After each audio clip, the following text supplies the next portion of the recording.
Assalamualaikum. Assalamualaikum warahmatullahi wabarakatuh.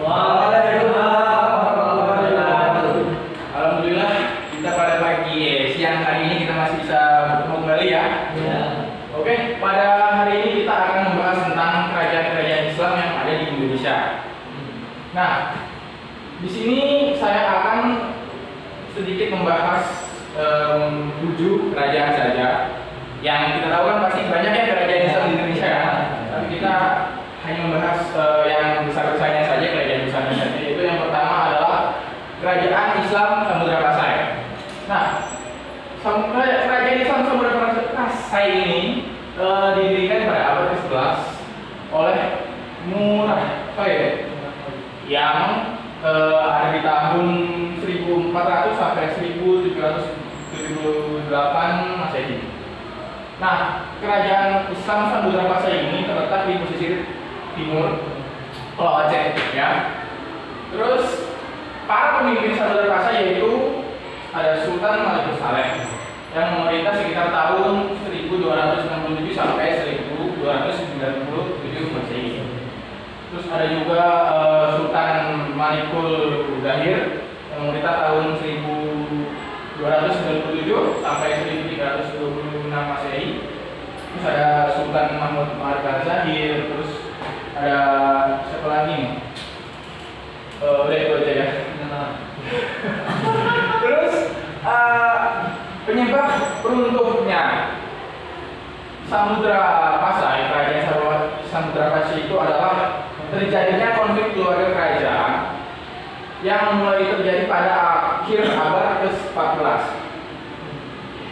Setelah konflik tersebut, adanya negara Portugal yang masuk ke Samudra Pasai akhirnya runtuh, yaitu runtuh di tahun 1521 Masehi. Lanjut,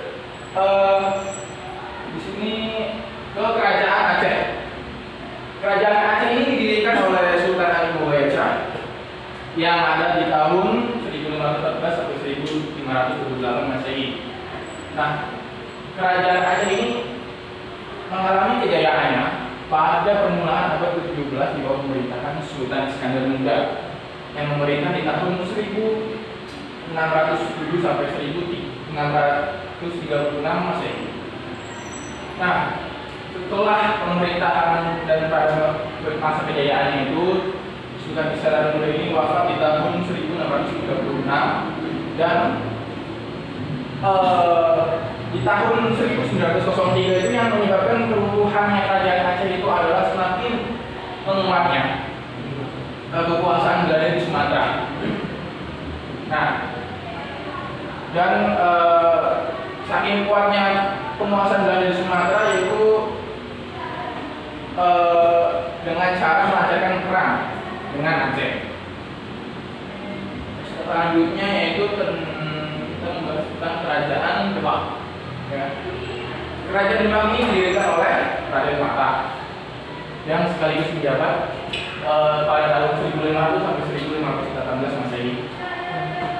Dan adapun pendiri atau pemimpin kerajaan Demak itu ada Adipati Unus, ada Sultan Trenggana, ada Sunan Prawoto, ada Arya Penangsang.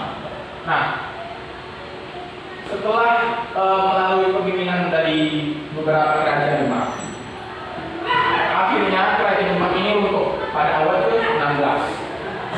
Runtuhnya itu karena adanya perang saudara antara Sultan Prawoto dan juga Arya Penangsang, yang artinya pada akhir-akhir periode dari kepemimpinan dari Sunan Prawoto dan Arya Penangsang.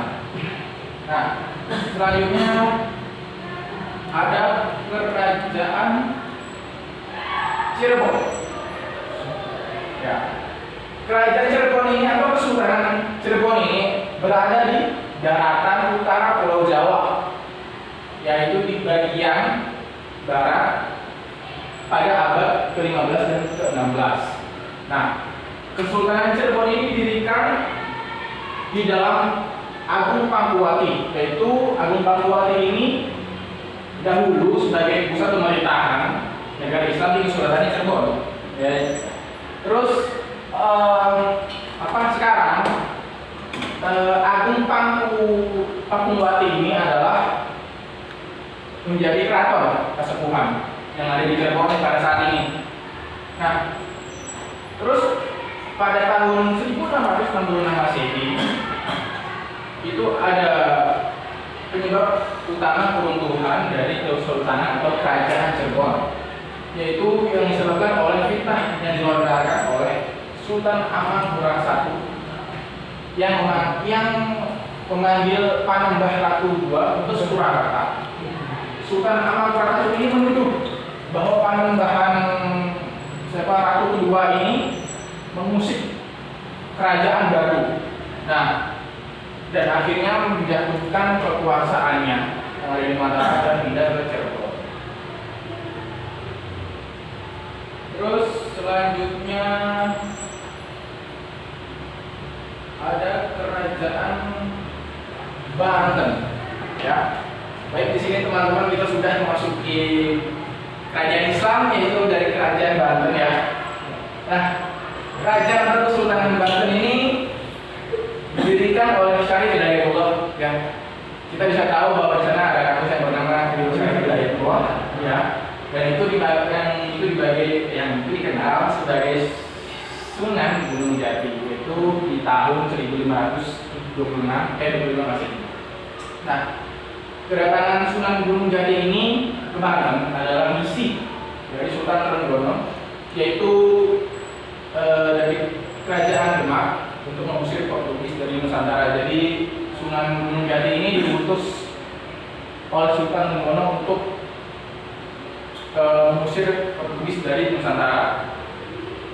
Nah, terus di tahun 1683, yaitu ada pun faktor utama keruntuhan dari kerajaan Banten ini adalah politik dan adu domba, yaitu oleh VOC yaitu Belanda terhadap kerajaan Banten, ya, yang di bawah kepemimpinan Sultan Haji. Sultan Haji ini adalah Sultan Agung Tirtayasa, sekaligus membantu dari kerajaan Banten. Oke. Terus selanjutnya ada kerajaan Ternate dan Tidore. Ini kita beralih ke ujung timur, ya, ujung timur Pulau Indonesia, yaitu ada kerajaan Ternate dan Tidore, ya. Di sini ada kerajaan Ternate dan Tidore ini ada di sebelah Pulau Barat Halmahera yang ada di Maluku Utara. Nah, adapun raja atau pemimpin pertama dari Tidore dan Ternate ini yaitu yang bernama Momolisco, yang bergerak bab masyhur sejak tahun 1257. Setelah kepemimpinannya tersebut berselang beberapa tahun kemudian, pada tanggal 7 Juli 1693, itu akhirnya kerajaan Tidore dan Ternate ini mengalami pemunduran, ya, yaitu yang disebabkan oleh bangsa asing, yaitu bangsa yang masuk ke kerajaan Ternate dan Tidore ini, yaitu ada Portugis dan Spanyol, yang bertujuan untuk memonopoli atau istilahnya mencampur adukan politik dan perdagangan di daerah penghasil rempah-rempah tersebut. Oke, yang terakhir ada kerajaan Goa dan Talo. Ya, ini juga di ujung timur Indonesia, tapi ada di atasnya. Kalau nggak salah itu ada di Kepulauan Kalimantan, Sulawesi Selatan, ya? Oke. Baik. Terima kasih atas infonya. Pembentukan kerajaan Goa dan Talo ini terjadi sekitar tahun 1320 Masehi, yang didirikan oleh Tumangurung Bainea, yaitu pada awal abad ke-14. Nah, kerajaan ini dibagi menjadi dua, yaitu kerajaan Goa dan Talo, yang dikenal dengan sebutan Kerajaan Makassar. Jadi Goa Gandalo ini adalah sebuah kerajaan yang berada di Makassar. Makanya daripada kita ribet ngomongin, jadi kita menyebutnya dengan kerajaan Makassar saja, yang dipimpin oleh Sultan Hasanuddin pada abad ke-17.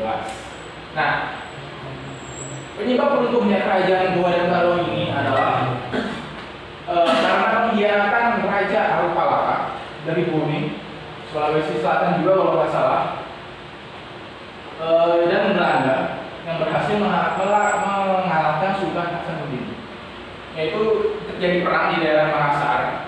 Nah, terus setelah Sultan Hasanuddin itu kalah dalam peperangan, akhirnya Belanda dan juga Raja Arupalaka ini memaksa menandatangani perjanjian.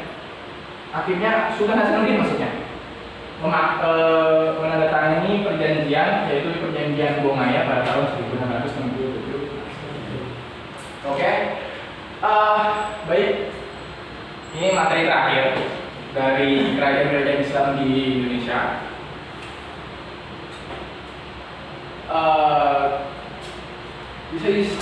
Mungkin itu saja ya yang pembahasan kita pada siang hari ini, karena waktu sudah tidak memungkinkan lagi.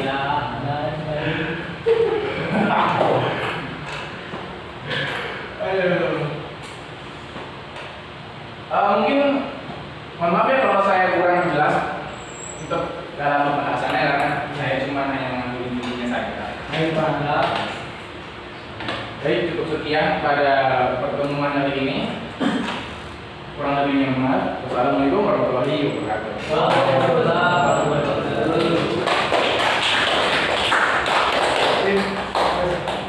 Terima kasih.